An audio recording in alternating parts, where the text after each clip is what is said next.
In recent years, some UK newspapers have portrayed Prince Harry and Meghan Markle's departure from royal duties as part of a cultural debate, labelling them as progressive and overlooking King Charles' history of social awareness. Piers Morgan has criticised the couple for what he calls their progressive pretense and endless complaints, and the Daily Mail has ridiculed Prince Harry's progressive and fanciful speech where he pondered, "What if we were all raindrops?" In his memoir, Harry suggests that Prince William was concerned that he was being influenced unduly by therapy. Tom Quinn's biography reports that before meeting Meghan, Harry disliked progressive rhetoric and used to make now-taboo jokes, as mentioned in Gilded Youth. Meghan's influence may have rekindled Harry's interest in social and political awareness, a trait previously seen in the older royal generation. Charles was once the subject of media mockery for his progressive views, and his exploration of psychoanalysis. During a period of heightened concern within the palace, Charles formed a bond with an individual, who frequently called Buckingham Palace, seeking to convert him to Buddhism, as detailed in his official biography. On a visit to Kenya this week, it's recalled that during a 1978 trip with philosopher Lawrence van der Post, Charles was encouraged to adopt the ideas of psychoanalyst Carl Jung. Van der Post once suggested that Charles take time away from public life to delve into spiritual introspection. This story was revealed in 1994 when Charles participated in extensive interviews and shared his correspondence with journalist Jonathan Dimbleby for his official biography.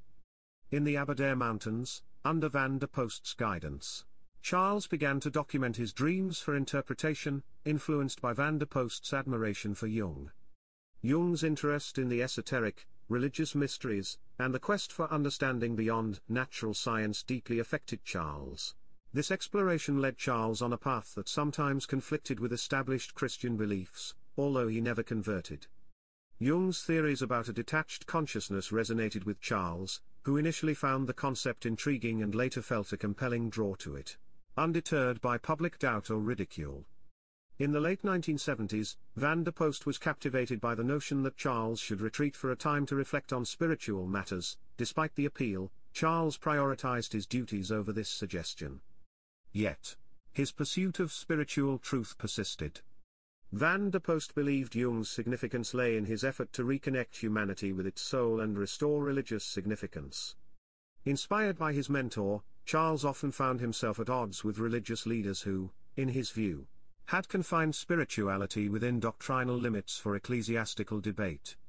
This sense of isolation led Charles to explore the old religions of the East and, while he may have found some wisdom in those writings, he picked a rather odd guide.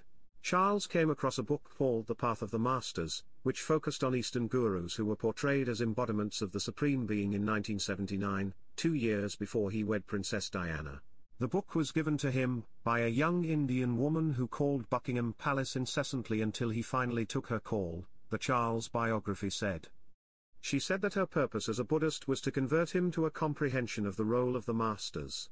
Rather than ending the conversation, the prince was so curious that he set up a meeting. Immediately, the two started a relationship that quickly became so intense on both an emotional and a spiritual level that it caused a stir of concern in the household. Apparently worried that her influence over the prince had become so strong as to endanger his judgment, his new private secretary, Edward Adine, told more than one of his close friends that, it has to be stopped. Not long after, the relationship did indeed end. But not before the prince had been convinced by her arguments for vegetarianism, and against the killing of animals to alter his own habits accordingly. It goes without saying that Charles was not fully committed because he kept fox hunting. He did, however, persist in trying to shift discussions within the church from dogma to a multi-faith approach, including in public speeches. The current media portrayal that presents Charles' monarchy as the emblem of all that is conventional and Prince Harry and Meghan as progressive activists may conveniently ignore how far from the mainstream the king was in his younger years. Remember to subscribe to British Royal Daily Updates YouTube channel and turn on the notification bell. This way you will be notified when we drop a video. Stay safe.